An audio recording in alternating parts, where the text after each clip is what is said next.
بسم اللہ الرحمن الرحیم۔ السلام علیکم۔ آج جو موضوع ہم ڈسکس کرنے جا رہے ہیں وہ ہے ٹیسٹ اسپیسیفیکیشن۔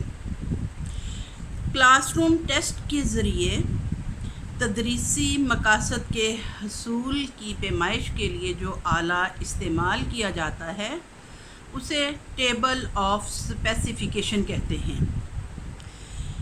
یہ چارٹ کورس کے مندرجات اور تدریسی مقاصد سے متعلق ہوتا ہے اور ہر قسم کے لرننگ ریزلٹس پر کسی حد تک توجہ دی جاتی ہے۔ اس کے وضاحت کرنے کے لیے استعمال کیا جاتا ہے۔ Building a table of specification, اس کی تیاری میں ان باتوں کا خیال رکھنا ضروری ہوتا ہے۔ سب سے پہلے تدریسی مقاصد کی فہرست کا حصول۔ طلبہ کی کارکردگی کے کئی گوشے کاغذ اور پنسل کے ذریعے سے لیے جانے والے ٹیسٹ سے ہی پیمائش کیے جا سکتے ہیں۔ اگر جامع تدریسی مقاصد کی فہرست اور خصوصی لرننگ آؤٹ کمز پہلے سے تیار ہوں تو قلم پنسل کاغذ کے ساتھ پیمائش کے لیے انتخاب ہو سکتا ہے، یا کلاس روم ٹیسٹ کے ذریعے تدریسی مقاصد متعین کیے جا سکتے ہیں۔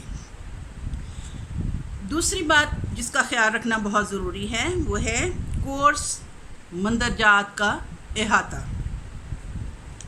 یعنی ٹیسٹ اسپیسیفیکیشن کی تیاری کے لیے دوسرا مرحلہ کورس متن کی حد بندی ہے۔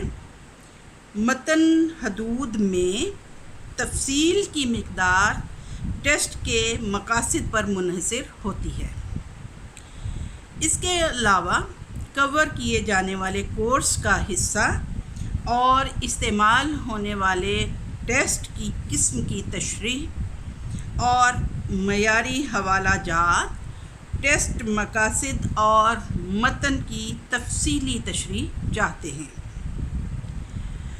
دو طرفہ چارٹ کی تیاری، اس میں تیسرا جو ہے امر جس کا خیال رکھنا ضروری ہے وہ ہے دو طرفہ چارٹ کی تیاری۔ ٹیبل آف اسپیسیفیکیشن کی تیاری کا آخری مرحلہ دو طرفی چارٹ کی تیاری ہے، جو تدریسی مقاصد کو کورس متن کے ساتھ ملاتا ہے اور ٹیسٹوں کے نمونے کی نیچر کو واضح کرتا ہے۔ ہر تدریسی مقصد اور متن کے ایریا پر کم توجہ دی جاتی ہے کیونکہ زیادہ توجہ تدریس پر ہوتی ہے۔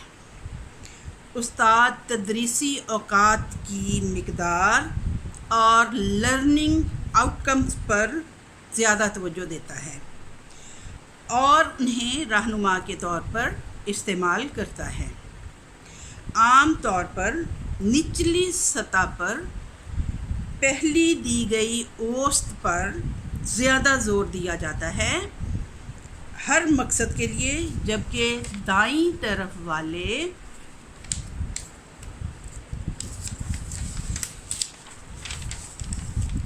کالم میں دی گئی اوسط رکھی جاتی ہے ہر متن ایریا، اور آخر میں اوسط یا نمبر پر برابر طور پر ہر ٹیسٹ آئٹم کو دو طرفہ خانوں میں درج کر دیا جاتا ہے۔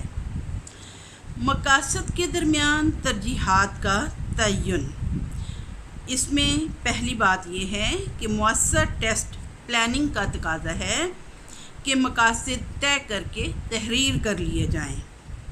نمبر 2، تحریر کیے گئے مقاصد کے درمیان ترجیح قائم کر لی جائے۔ بعض ترجیحات کا تعین ریاستی آئین اور بعض کا تعین بورڈ آف ایجوکیشن کرتے ہیں۔ ترجیحات کا تعین اس کے اخراجات اور وقت کے حوالے سے بھی کیا جاتا ہے۔ نمبر 3، مقاصد کو 4 جہتوں میں تقسیم کرنا چاہیے۔ طریقہ اور پروڈکٹ کے مقاصد۔ طریقے کے مقاصد کو سرگرمیوں کی مانیٹرنگ کے لیے استعمال کیا جاتا ہے تاکہ محدود وقت میں مقاصد کے حصول کے ذمہ دار کا تعین ہو سکے، اور پروڈکٹ مقاصد ظاہر کرتے ہیں کہ طلبہ تدریس کے نتیجے میں کام کریں اور انہیں اس کا علم بھی ہو۔ دوسری بات اس میں یہ آ جاتی ہے کہ رویوں اور ان کے اظہار کے مقاصد۔ رویوں کے مقاصد بتاتے ہیں کہ طلبہ نے جو کچھ حاصل کیا ہے وہ اس کا اظہار کیسے کرتے ہیں۔ ان حالات میں رویوں کے مقاصد نہایت اہم ہوتے ہیں۔ جب زیر بحث موضوع میں تسلسل ہے اور اس کے لیے پہلے سے درکار صلاحیتوں میں ماسٹری کا ہونا ضروری ہے، تو طلبہ کو آگے بڑھنے سے قبل مہارت بہم ہو۔ دوسری بات اس میں یہ آ جاتی ہے کہ طلبہ کی کارکردگی کے حوالے سے استاد اپنے آپ کو کسی کے سامنے جواب دہ سمجھے۔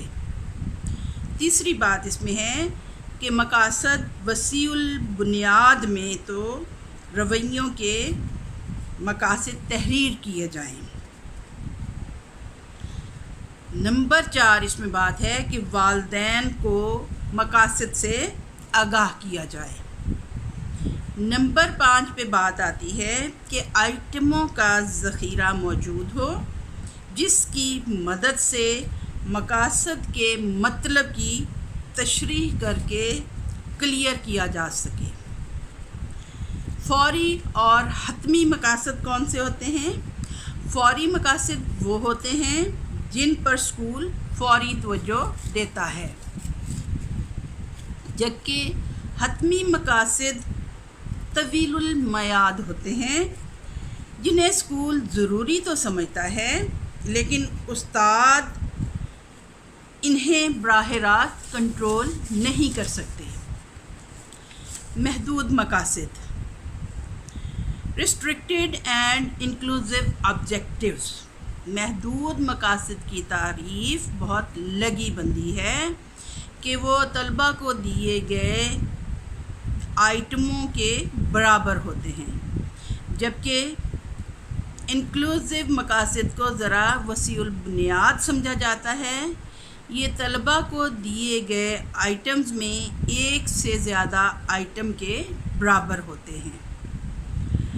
بعض طلبہ یہ ظاہر کرتے ہیں کہ لرننگ اس وقت بہتر ہوتی ہے جب طلبہ استاد کے مقاصد کا مشاہدہ کر لیں، کیونکہ اب تک کوئی اسٹڈی نہیں بتاتی کہ مقاصد کی تشکیل طلبہ نے کی ہو۔ نمبر 5، کیونکہ پیمائش رویہ کا نمونہ ہوتی ہے، لہذا ٹیسٹ تیار کرنے والوں کو ضرورت پڑتی ہے کہ وہ ہر مقصد کے لیے آئٹم تیار کریں۔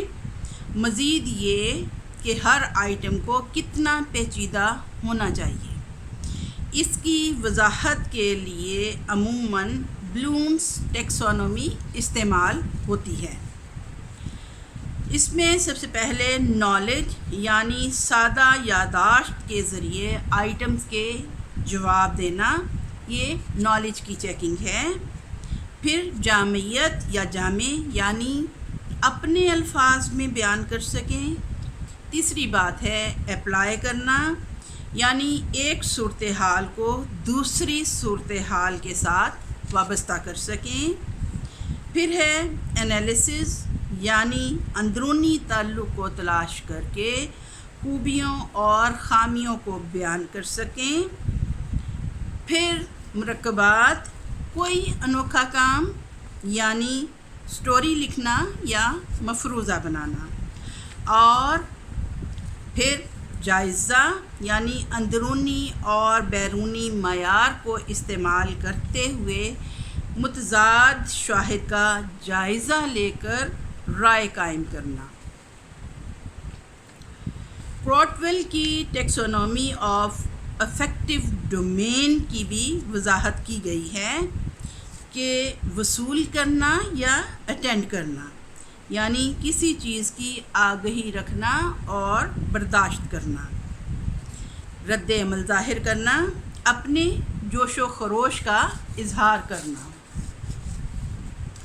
اہمیت دینا، کسی عقیدے یا یقین کے اندازے کی اہمیت محسوس کرنا۔ پھر ہے تنظیم، ویلیوز کو منظم کرنا، باہم مربوط کر کے ایک یقین کو پختہ کرنا جو کہ مستقل ہو۔ پھر یہ ہے کہ اقدار کی پیچیدگی اور کردار، اپنی زندگی کے لیے فلسفہ کی تشکیل اور اس کے مطابق زندگی گزارنا۔ ہیرو کی taxonomy of philosophy of life کی 6 سطحیں ہیں۔ سب سے پہلے ریفلیکس موومنٹ میں موٹر ریسپانسز جو پیدائشی ہوتا ہے۔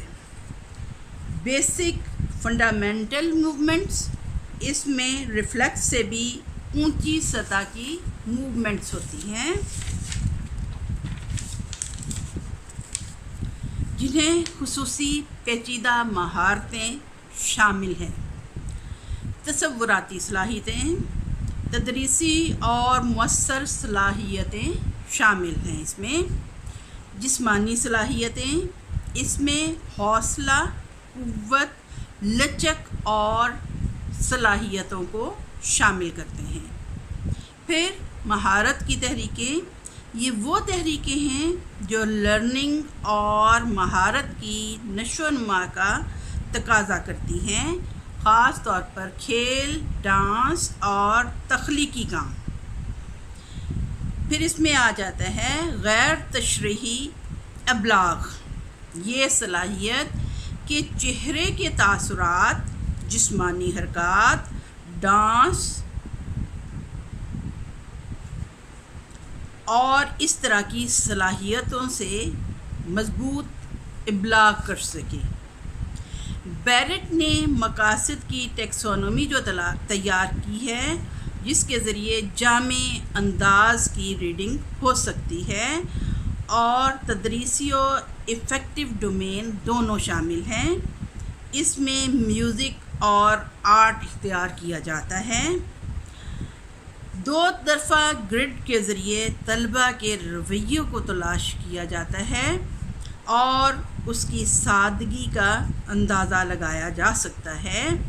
متن کو گرڈ کے ساتھ ساتھ تحریر کیا جاتا ہے اور بلوم کی ٹیکسونومی کی 6 سطحیں ساتھ ساتھ تحریر کی جاتی ہیں۔ ہر متن کی پیمائش کرنے والے آئٹمز کی کل تعداد کو پیچیدگی کی مختلف سطحوں کے ساتھ منسلک کیا جاتا ہے۔ عام طور پر طلباء ایسا ٹیسٹ متوقع کرتے ہیں، ان کو توقع ہوتی ہے جو اہمیت اور ٹیسٹ کے لیے دیے جانے والے ٹائم کے ساتھ برابر ہو۔ اگر ایسا نہ ہو تو طلباء کو ٹائم سے پہلے بتا دیا جانا ضروری ہوتا ہے۔ ہر پیچیدہ صورتحال میں کتنے آئٹمز شامل ہوں، اس کا کوئی لگا بندھا اصول نہیں ہوتا۔ بعض مقاصد کی پیمائش یادداشت کے ذریعے کی جاتی ہے، مثلاً جگہیں، خصوصی حقائق یا تاریخیں۔ جب ایک بار مقاصد تحریر کر لیے جائیں تو اس کے باوجود اساتذہ کو بعض مسائل کا سامنا کرنا پڑتا ہے۔ کتاب اور بغیر امتحان، بعض اوقات ریفرنس بک کا استعمال اچھے امتحان کا پیش خیمہ ہوتا ہے۔ گھر میں امتحان بھی لیے جاتے ہیں جس سے تدریسی تجربے میں اضافہ ہوتا ہے۔ ٹیکسٹ کا مقصد جو ہے وہ حوصلہ دینا ہے، یعنی کمزور طلباء کا بار بار ٹیسٹ دے کر اپنی صلاحیت میں اضافہ ہوتا ہے۔ اسی طرح سے اچانک اور غیر اعلان یافتہ ٹیسٹ کی مخالفت کی گئی ہے، کیونکہ اس کی وجہ سے بے چینی پیدا ہوتی ہے اور تیاری کے لیے کم وقت سے لرننگ جو ہے یہ ناکام ہوتی ہے، اور ٹیسٹ آئٹم پڑھنے یا نہ پڑھنے کی تجویز اگر ہو تو درست غلط آئٹم کی صورت میں یا بصورت دیگر سلائیڈز یعنی کمپیوٹر کا استعمال کیا جاتا ہے۔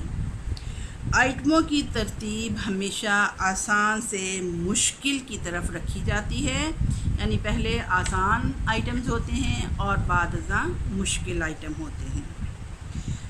وقت محدود ہو یا سب ٹیسٹ لینا مقصود ہو تو آسان سے مشکل کی جانب ترتیب بنائی جانی زیادہ آسانی کا باعث ہوتی ہے۔ ٹیسٹ اسپیسیفیکیشن کے لحاظ سے امید ہے آپ لوگوں کو سمجھ آ گئی ہوگی کہ کون کون سے ٹیکسونومیز استعمال کی جاتی ہیں اور اس کے ساتھ ساتھ کون سی مشکلات کو آسانی میں تبدیل کیا جا سکتا ہے۔ تھینک یو، اللہ حافظ۔